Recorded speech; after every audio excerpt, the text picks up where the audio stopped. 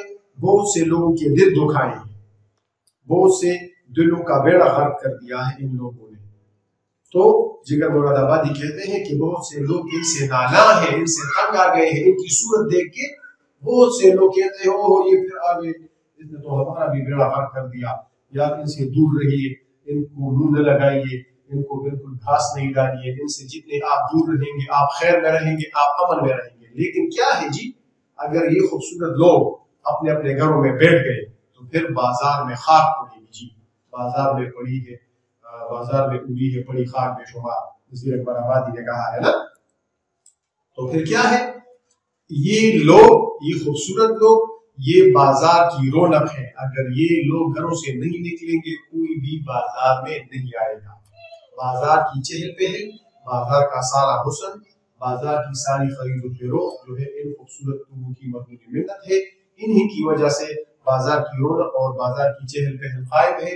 اگر یہ لوگ نہیں آئیں گے، اگر یہ لوگ اپنے اپنے گھروں میں رہیں گے، گھروں سے باہر نہیں نکلیں گے، تو بازاروں میں یہ چہل پہل، بازاروں میں یہ رونق، بازاروں میں اتنی تعداد میں لوگ جو آتے ہیں، سودا خریدتے ہیں اور کاروبار اور روزگار کرتے ہیں، یہ بالکل ٹپ ہو کے رہ جائے گا، یہ کاروبار بیٹھ جائے گا اور پھر کوئی بھی بازار کام کو نہیں کرے گا۔ گرمی بازار کن کی وجہ سے ہے؟ یہ ان حسین لوگوں کی وجہ سے ہے، یہ ان خوبصورت لوگوں کی وجہ سے ہے۔ اگر یہ گھر سے نہیں نکلیں گے تو کوئی بھی گھر سے نہیں نکلے گا اور آرام سے جو ہے وہ دنیا ہوگی، بازار میں کوئی چہل پہل جو ہے وہ نہیں۔ اسی انسان میں سب کچھ ہے پنہاں، مگر یہ معرفت دشوار بھی ہے۔ انسان کو اللہ تعالی نے اشرف المخلوقات بنا کر بھیجا ہے، انسان کی وجہ سے دنیا کی رونقیں قائم ہے، انسان کی وجہ سے یہ کائنات بنی ہے، تیرے لیے ہی دنیا بنی ہے، نیلے فلک کی چادر تنی ہے۔ اب اسی انسان میں کئی دنیائیں آباد ہیں، ہم انجمن سمجھتے ہیں خلوت کیوں نہ ہو، غالب نے کہا ہے نا، غالب نے کہا ہے ہم انجمن سمجھتے ہیں خلوت ہی کیوں نہ ہو۔ انسان کے دماغ میں کئی حشر برپا ہوتے ہیں، انسان کے دماغ میں کئی دنیائیں ہوتی ہیں، انسان کے دماغ میں طرح طرح کی باتیں، طرح طرح کے واقعات، طرح طرح کے عجوبہ روزگار شخصیات، طرح طرح کی مختلف چیزیں ہوتی ہیں۔ یہ انسان کا دماغ ہے۔ یہ جگر مراد آبادی کہتے ہیں کہ اسی انسان میں سب کچھ ہے پنہاں، اسی انسان کے اندر جو ہے تمام چیزیں جو ہے وہ پڑی ہوئی ہیں، لیکن ان تک پہنچنا عام انسان کے بس کی بات نہیں ہے۔ کہتے ہیں مگر یہ معرفت دشوار بھی ہے، مگر ان تک رسائی پانا، ان کی تہ تک پہنچنا، ان کی سچائی کا ادراک کرنا، ان کی حقیقت معلوم کرنا یہ آسان کام نہیں ہے۔ اس کے لیے بڑی ریاضت، اس کے لیے بڑی محنت کرنی پڑتی ہے، اس کے لیے طرح طرح کے ہفتخان طے کرنے پڑتے ہیں، تب کہیں جا کے انسان کی عظمت اور انسان کی شان و شوکت اور انسان کے اندر کی باتیں دوسرا انسان جان سکتا ہے، کیونکہ اس کے لیے بڑی محنت کی ضرورت ہوتی ہے، اس کے لیے بڑی ریاضت کی ضرورت ہوتی ہے۔ یہ عام انسان کے بس کی بات نہیں ہے کہ وہ انسان کی اصلیت کو سمجھے، انسان کی تخلیق کو سمجھے، انسان کے اندر کی دنیا میں جھانک کر وہاں کی حقیقتیں معلوم کر لے۔ یہ عام انسان کے بس کی بات نہیں ہے، اس کے لیے بڑی ریاضت کی ضرورت ہوتی ہے۔ خبردار اے سبکساران ساحل، یہی ساحل کبھی مزدار بھی ہے۔ اگلے شعر میں وہ کہتے ہیں کہ جو ساحلوں پہ لوگ ہیں جو چہل قدمی کر رہے ہیں اور ساحل پہ تماشے دیکھ رہے ہیں، ساحل کی سیر کر رہے ہیں، تو ان کے لیے جگر مراد آبادی ان کو خبردار کر رہے ہیں، ان کے لیے وارننگ ہے۔ کون سی وارننگ ہے؟ کہ کبھی نہ کبھی جب دریا میں طغیانی آ جاتی ہے تو جو لوگ تماشا دیکھتے ہیں وہ کبھی کبھی خود بھی تماشا بن جاتے ہیں، کبھی کبھی دوسروں کو دیکھنے والے، دوسروں کے پیچھے تالیاں بجانے والے خود بھی تماشا بن جاتے ہیں، اور پھر وہ ان لوگوں کبھی ایسا بھی ہوتا ہے کنارے ڈوب جاتے ہیں۔ یہ بالکل اسی شعر کی طرح ہے۔ وہ کہتے ہیں کہ خبردار اے سبکساران ساحل، اے ساحل پہ خوشخرامی کرنے والے، چہل قدمی کرنے والے، ساحلوں کی سیر کرنے والوں کو دوسرے لوگوں کا مذاق نہیں اڑانا چاہیے۔ جو وہاں پہ کشتی ڈوب رہی ہے، جو وہاں پہ دریا میں طغیان آئی ہے، جو دوسرے لوگوں مسائل کا شکار ہیں، تو ان کی طرف دیکھ کے ان کو ان کے لیے دعائیں مانگنی چاہیے، ان کو بچانے کے لیے کوشش کرنی چاہیے، کیونکہ اگر آپ کسی کا تماشا دیکھیں گے تو ایک دن آپ خود بھی تماشا بن جائیں گے، پھر کوئی آپ کو بچانے نہیں آئے گا، پھر آپ کو کوئی وہاں پہ مدد کرنے کے لیے آپ کے لیے نہیں آئے گا، پھر کوئی آپ کا مددگار نہیں ہوگا۔ یہی ساحل کبھی مزدار بھی ہے، کبھی کبھی ایسا بھی ہو جاتا ہے کہ دریا میں طغیان آ جاتی ہے، ساحلوں پہ رہنے والے لوگ، ساحلوں پہ تماشے کرنے والے لوگ، ساحلوں پر پکنک منانے والے لوگ دریا کی طغیانی میں ڈوب جاتے ہیں، اور پھر وہ خود بھی تماشا بن جاتے ہیں۔ اگلے دن اور دوسرے دن اور تیسرے دن پھر ان کے جنازے آتے ہیں اور کوہرام مچ جاتا ہے۔ تو آپ کو انتہائی احتیاط سے کام لینا چاہیے، دوسروں کو آپ نے کمتر نہیں سمجھنا چاہیے، دوسروں کے بارے میں آپ نے اپنے خیالات، اپنے جذبات جو ہے وہ مثبت رکھنے چاہیے۔ یہی ساحل کبھی مزدار بھی ہے۔ اگلے شیء کی طرف پڑھیں گے، یہی دنیا ہے بستی آنسو، دنیا کی حقیقت کیا ہے؟ دنیا کی حقیقت یہ ہے کہ اس میں انسان غمگین ہوتا ہے، اس میں انسان غموں سے آزما ہوتا ہے، انسان کو طرح طرح کے غم لاحق ہوتے ہیں، کبھی اولاد کا غم، کبھی بچوں کا غم، کبھی بیوی کا غم، کبھی روزگار کا غم، کبھی ایک چیز کا غم، کبھی دوسری چیز کا غم۔ تو انسان جیتے جی انسان ان غموں سے اور ان دکھوں سے چھٹکارا نہیں پا سکتا۔ یہی دنیا تبسم زار بھی ہے، لیکن اگر کوئی کوشش کرے، دیکھیں دنیا کی دو صورتیں انہوں نے بیان کی، لیکن اگر کوئی کوشش کرے، محنت کرے، تو وہ اپنی دنیا میں خوشیوں کے لیے بھی بہت سے کام کر سکتا ہے، خوشیوں کا بندوبست بھی وہ کر سکتا ہے۔ لیکن اگر کوئی بندوبست نہیں کرے گا، کوئی گھر سے باہر نہیں نکلے گا، کوئی اس کے لیے مسلسل جدوجہد نہیں کرے گا، تو پھر ان کی زندگی میں غم ہی غم ہوں گے، ان کی زندگی میں غربت ہی غربت ہے۔ وہ لوگ جو دنیا کو سنوارنا چاہتے ہیں، وہ دنیا کو خوبصورت بنانا چاہتے ہیں، ان کے لیے پھر دنیا گلزار بھی ہے، ان کے لیے دنیا میں باغ بھی ہے، ان کے لیے دنیا میں آرام اور آسائی بھی موجود ہے، ان کے لیے دنیا میں رزق کی فراخی بھی موجود ہے، ان کے لیے کوئی مسئلہ نہیں ہے۔ لیکن اس کے لیے کیا ہے؟ اس کے لیے یہ ہے کہ انسان مسلسل محنت کرے، تو انسان اپنے آنسوؤں کو، انسان اپنے غموں کو عبور کر کے خوشیوں تک پہنچ سکتا ہے۔ یہ ایک طریقہ ہے خوشیوں تک پہنچنے کا۔ اس طرح نہیں ہے کہ آپ یہ سمجھیں کہ بھئی اللہ کرے کہ میری زندگی میں کوئی غم نہ آئے اور میں محنت بھی نہ کروں، میں آرام سے سویا رہوں، میں آرام سے پڑھا رہوں، کلاس 10 میں میرے سب سے زیادہ مارکس بھی آ جائے، اور یہ بغیر محنت کے، بغیر پسینے کے اور بغیر کتاب دیکھے، بغیر کتاب کھولے آپ کو زیادہ سے زیادہ نمبر ملے اور آپ زیادہ سے زیادہ نمبر لے کے بورڈ کو ٹاپ کریں، نہیں۔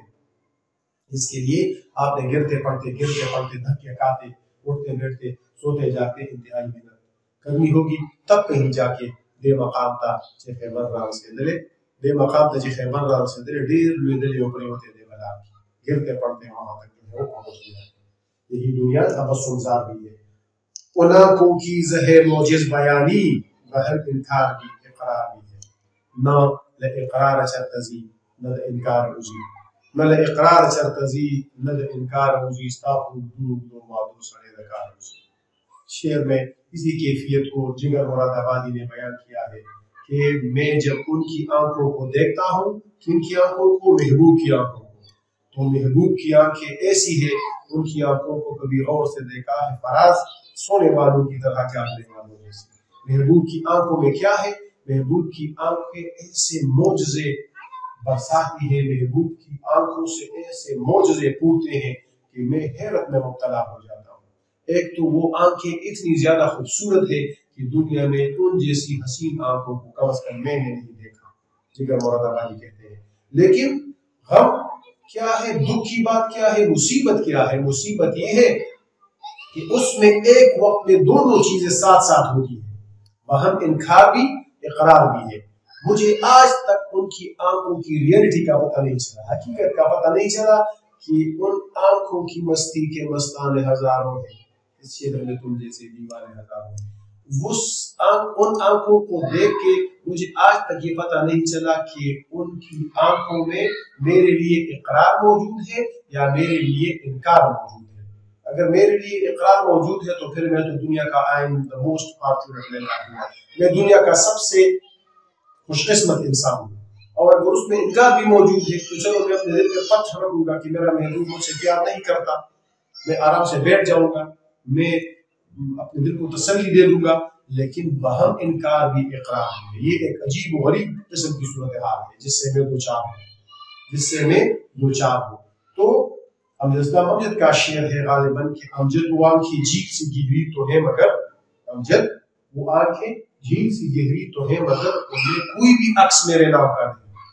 تو یہ بڑی تکلیف دہ صورتحال ہے۔ تو جگر مراد آبادی کہتے ہیں ان آنکھوں کی زہے موجز بیانی، اللہ کرے مجھے ان آنکھوں کی جو موجزے برسانے والی کیفیت ہے، موجزے گرانے والی کیفیت ہے، موجزے دکھانے والی کیفیت ہے، مجھے وہ انتہائی پسند ہے۔ اللہ اس کو سلامت رکھے کہ ان کی آنکھوں میں اس طرح موجزے ان کی آنکھوں سے پھوٹتے ہیں، ان کی آنکھوں سے موجزے رواں دواں ہوتے ہیں۔ لیکن دوسری لائن میں وہ اپنی مصیبت اور اپنے دکھ کا اظہار کر رہے ہیں کہ بہم اقرار بھی انکار بھی ہے کہ ان میں مصیبت کا شکار ہو گیا ہوں، میرے لیے ان آنکھوں کو دیکھ کے اپنی زندگی کا کوئی صحیح رخ متعین کرنا مشکل ہے۔ تو بس انشاءاللہ تعالیٰ امید ہے عزیز طلبہ و طالبات تشریح آپ کو پسند آئی ہوگی۔ انشاءاللہ تعالیٰ بہت جلد ہم آپ کے لیے کلاس 9 اور کلاس 10 کے ساتھ ساتھ فرسٹ ایئر اور سیکنڈ ایئر کی جو غزلیں ہیں اور نظمیں ہیں وہ بھی آپ کے لیے لائیں گے۔ آپ ترغیبی ادب کے ساتھ رہتے ہیں، ترغیبی ادب کو آپ پسند کرتے ہیں، ترغیبی ادب کو آپ دیکھتے ہیں اور پھر ان سے زندگی کا چراغ جو ہے وہ جلاتے ہیں۔ آپ سب کا بہت بہت شکریہ۔